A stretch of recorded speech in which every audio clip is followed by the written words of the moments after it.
Hey, what's up YouTube? It's Toy Adventures, and man, it's been a while since I've done another figure review. It's just been kind of slow with the Jurassic World stuff coming out, but we actually got some pretty interesting new stuff. Now, keep in mind, I only get the stuff, the new stuff that interests me. I'm no longer really getting all the tiny stuff, but this definitely interests me.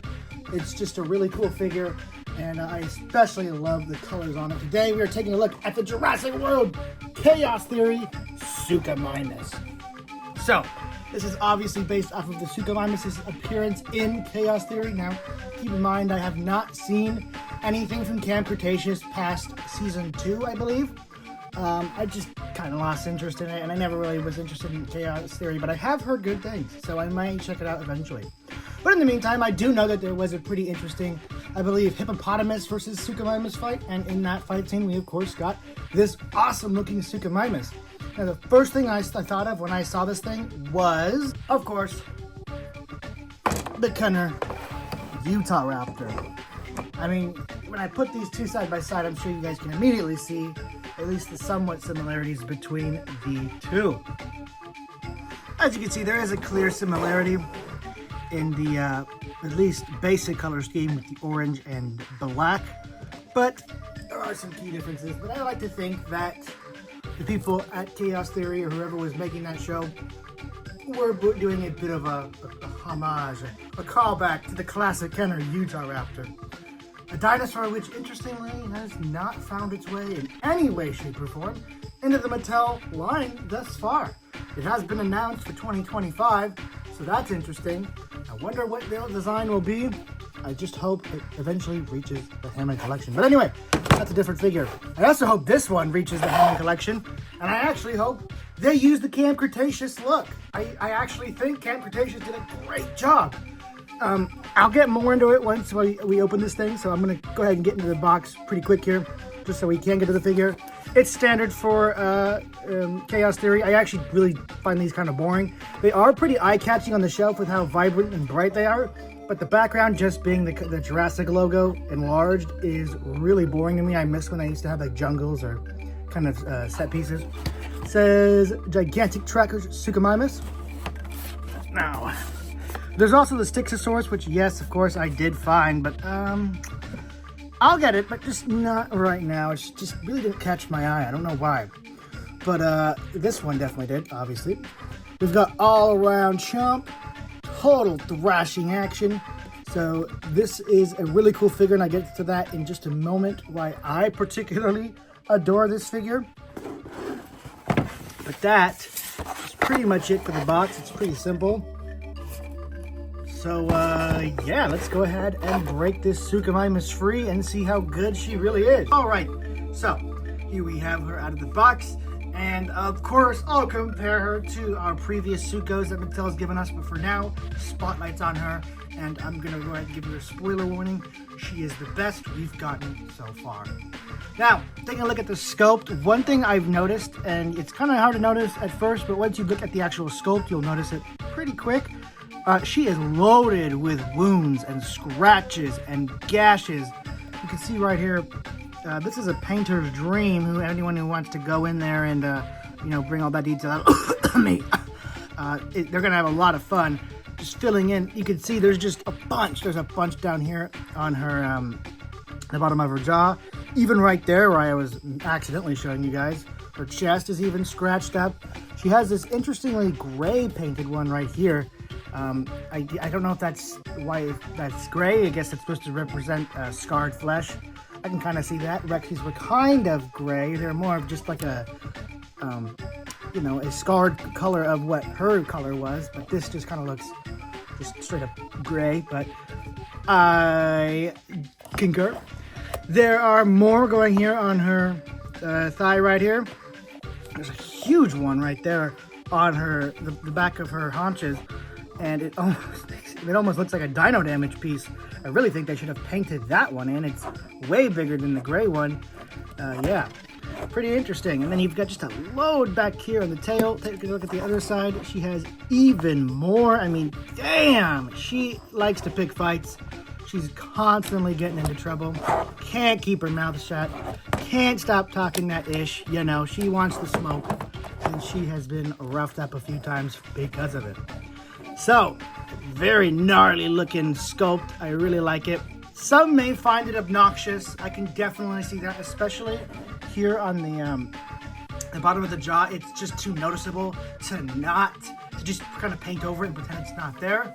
That is always going to be a huge gash in there, so I can see why it may be annoying for some people, but I guess the SUCHOMIMUS is more so supposed to be the character from the show than just a cool figure of a SUCHOMIMUS. It's supposed to be the one you saw specifically in Camp Cretaceous, which, fair enough, that is what it is supposed to be, so you really can't complain too much.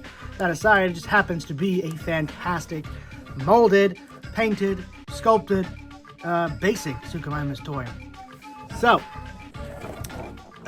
paint-wise, it is pretty interesting. The legs are pretty hit or miss. Now just take a look right here. You know, it's just a straight up, whoosh, like straight line of just, it's orange, it's brown. When it's supposed to fade, much like it does on this side, but they of course got lazy and didn't paint it. So on this side it looks normal. You know, you can see it kind of like almost lava lamp out to the rest of, you know, to kind of fade into the orange with those little goops of brown.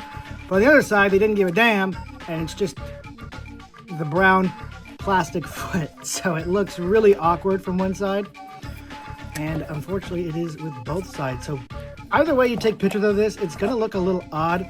That, and of course Mattel's, for some reason, weird obsession with just giving up 50% of the way on painting the belly of these figures. They did put paint on the tail, which is quite nice. Not on the tip of the tail, but at least the tail got something, right? So, you know, paint-wise, I still like this thing. Its color scheme is really nice and just vibrant. I really like the orange they pick, and it's a really nice brown to go with it. The splotch effect, kind of cheetah, panther kind of look. Really nice. Like I said, sometimes with these figures that just have 3 colors in their color scheme, the way you apply them and how you do the patterns can really make that look nice, even though it's so little actual differentiation in color. So as a baseline figure, this one still looks fantastic. Now, let's take a look at the sculpting a little closer here. The teeth, of course, are our new Mattel style, where they're no longer just goopy add-ons. They are actually separately molded pieces glued in, and they look fantastic.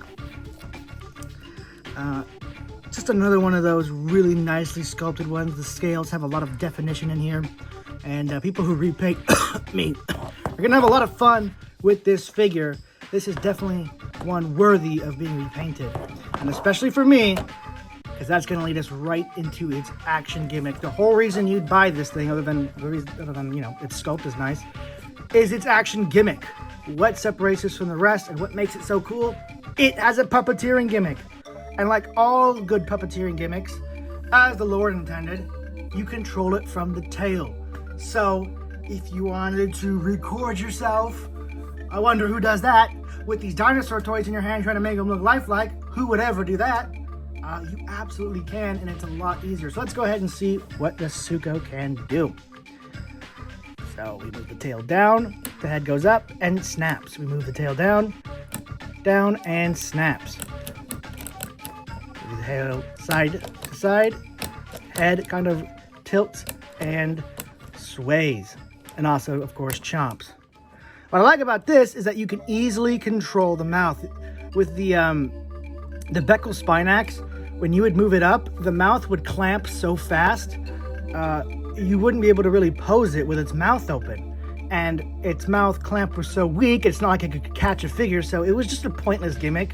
A lot of these don't have the bite force to actually hold on to an action figure and lift them up. I wish they'd make that an action figure, like a bite clamp figure where when it bites down. It doesn't have to be like a super powerful, you know, clothespin. It just has to be enough to hold the weight of a 3 3/4 action figure. So I just wish they would have something with a little more eating human figures in mind. Wink, wink. Anyway, back onto this one. I like the fact that it can just hold its mouth open for those roaring poses, for those biting poses. Again, it doesn't have the bite force to hold on to anything. It's just too weak. But I assume that's just for child safety. But even with the Hammond collections, it's just a little tangent I had to get out. Anyway, like I said, its puppeteering gimmick is really nice. You could really get some lifelike movements in there without your hand even being in frame. So you can already imagine that this will be pretty much the SUCHOMIMUS in the toy movies going forward. Which also leads me nicely into our next section, is how does it actually compare to our previous SUCHOMIMUSes? Am I really being, fair? Or is this thing really just so much better looking than what we got before? Alright, so flashback to 2017 or 2019, I can't remember exactly, when we got this bad boy and his release. I remember how terrible his release was. People were struggling so much to get it on Amazon. But this is Mattel's first attempt at a SUCHOMIMUS figure. Not bad. Not bad. As you can see, it's covered in dust. Definitely not bad, but definitely awkward. The head looks certainly derpy. And the teeth sculpt are pretty lame. Its action gimmick was pretty basic. Cool, but basic. And its sculpt was very simple. Nice, but very simple. Still, pretty damn good for its time. You can see, scale definition is nice. This one actually isn't, the body sculpt-wise, terrible. I really mainly don't like all the little additions like the fins and the goofy-looking head.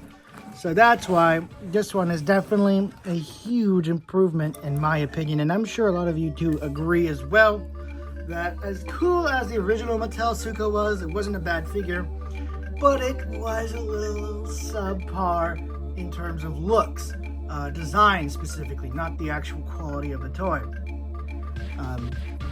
So it's definitely nice that, Chaos Theory went out there and did their own.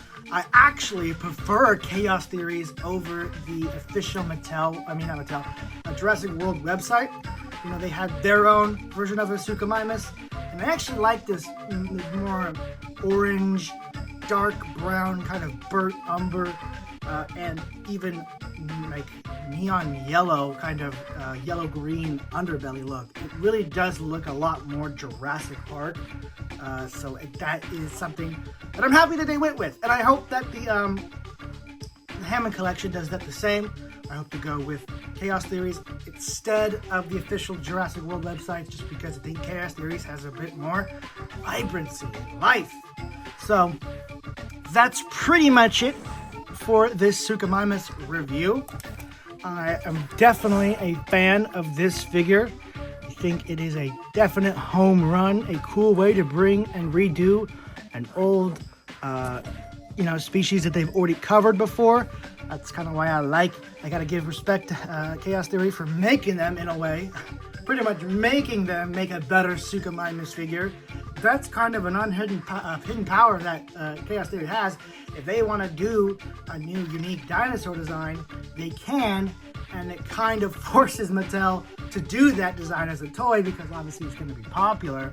So Chaos Theory has the power to really give us some good dinosaur toys if they use their power wisely, and which I hope they do, and give us some more awesome, more believable Jurassic-esque dinosaur designs. Because I actually believe the Chaos Theory team kind of understands Jurassic designs better than the Hollywood team right now. At least the ones who are making the Jurassic World movies, which is pretty interesting, but at least there's somebody out there doing it right. So, that's all I gotta say about it. My final verdict on the SUCHOMIMUS, it is 8 out of 10. Solid, not perfect, but definitely a big improvement on what we had before, and a nice way to get an improvement on a beloved species. So guys, what do you think? Are you guys gonna pick up the SUCHOMIMUS? Are you guys gonna pick up multiple for customs? I know I am. I don't know how many right now, but at least one's on the way. So What paint design do you think I should do? If there are any SUCHOMIMUSes you want to see in future toy movies, let me know down in the comments and I'll read them all. Thank you all so much for watching. This has been Toy Adventures and I'm signing out. I'll catch you guys in the next review. Peace!